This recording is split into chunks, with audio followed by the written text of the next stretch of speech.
There's a specific line of Beyblades from the V-Force anime specifically that was a very big opponent, but never made it to production. In fact, only 1 out of the 4 prominent opponents actually made it to the production line. Yes, I am talking about the Cyber Bit Beasts, specifically Cyber Dranzer. First premiering in episode 24 of the V-Force anime. Cyber Dranzer is owned by Goki, a member of Team Psychic. For those of you that don't know what the overall goal was for the Cyber Bit Beasts, let's break that down quick. Up until this point, the Blade Breakers were an infamous team with almost unstoppable power in their sacred Bit Beasts.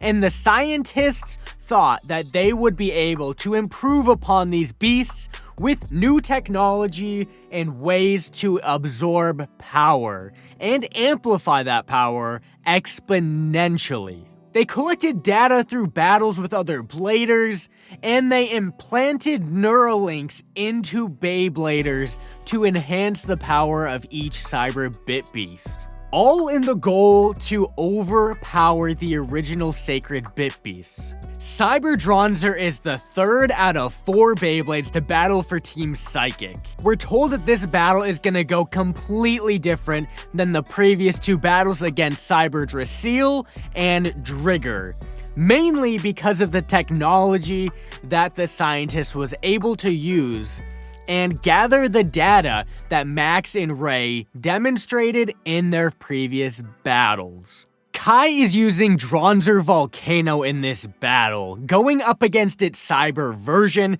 This is in theory the ultimate test to prove if Kai has what it takes to show his real strength against the fake Dranzer. Dranzer Volcano and Cyber Dranzer, they share virtually no similarities besides the name Dranzer. Focusing on Cyber Dranzer, the attack power of this blade has to be overwhelming with these ginormous attack points. We all love the extreme recoil in battles, especially in the plastic gen. That was pretty much the entire battle system. But that also comes with the main reason why this Beyblade struggled and was ultimately not made to be a real-life product.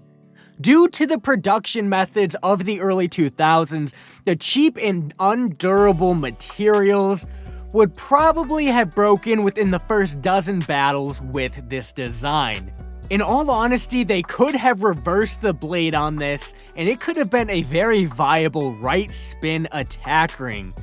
But sadly, they did not, and wanting to stay true to the anime, they scrapped Cyber Dranzer altogether. I do have to say though, the design for Cyber Dranzer is immaculate.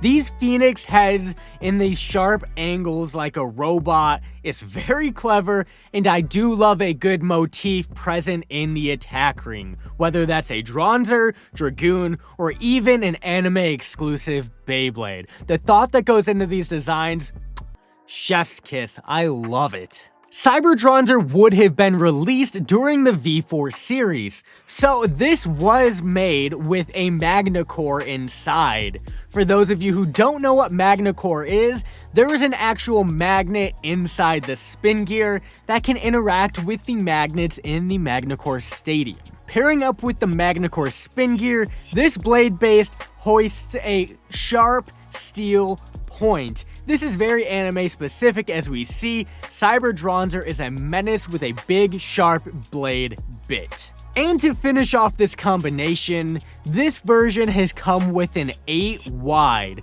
This gives a little more outward centric motion to try and give those long propeller like blades a way to kind of hit harder. Once this battle kicks off, it is clear to see that Kai obviously has a grudge to settle against Mr. Gideon, the owner of Team Psychic.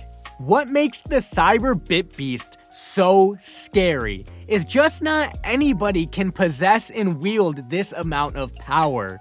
For those that aren't strong enough and don't have the mental fortitude to withstand the agonizing assault that these Bit Beasts can put on the Blader, they are slowly driven into insanity with major side effects. The power of the Cyber Bit Beast is ingrained into the Blader's mind, and the more power that is to be released, the deeper the connection ingrains into the Blader's mind. This happened to Kai's friend Wyatt from school, and Kai could not forgive himself because Wyatt looked up to him and Kai couldn't be there to help him. It was too late. Wyatt was already in the grip of Mr. Gideon and his repercussions were major. Goki expresses all of that power and scales up Cyber Dranzer once released from the Beyblade and makes the original Dranzer look like an actual mouse. But Kai is not adverse to challenges. He grits his teeth and takes on this colossal power that is overwhelmingly in front of him. When Cyber Dranzer expands, Goki releases the special moves ingrained into this Bit Beast. He first releases Dracile's attack power, and his attacks turn into just what Dracile does. This throws off Kai a little bit. After Dracile, he puts out Drigger, and so now Kai is in theory battling 3 Beyblades in one. But that is not the strongest attack that is going on in this battle, believe it or not. The psychological warfare going through Kai's head, trying to think that he's not battling his friend Wyatt, because Goki and Wyatt are showing very similar characteristics. Kai just can't get his mind around this battle. He is going through images and playbacks in his head about Wyatt and how Wyatt ended up in this exact same situation as Goki. Kai miraculously is able to make the first battle a draw. Dranzer gets flown out of the stadium, but it seems like Goki loses power, loses control of Cyber Dranzer, and gets flung out the opposite way. Kai goes into the second round defensive because he's obviously scared and doesn't know who he's actually blading against. His psychological warfare, he's losing in all honesty, until the Blade Breakers try and break him out. He finally realizes that he's fighting for Wyatt and not against him. Kai is able to release Dranzer's inner power with the strength that he has accumulated over the years of training. Nothing artificial about Kai's power. He is able to pierce the heart of Cyber Dranzer and overcoming the Cyber Bit Beast, shattering the Beyblade just like he has in the past.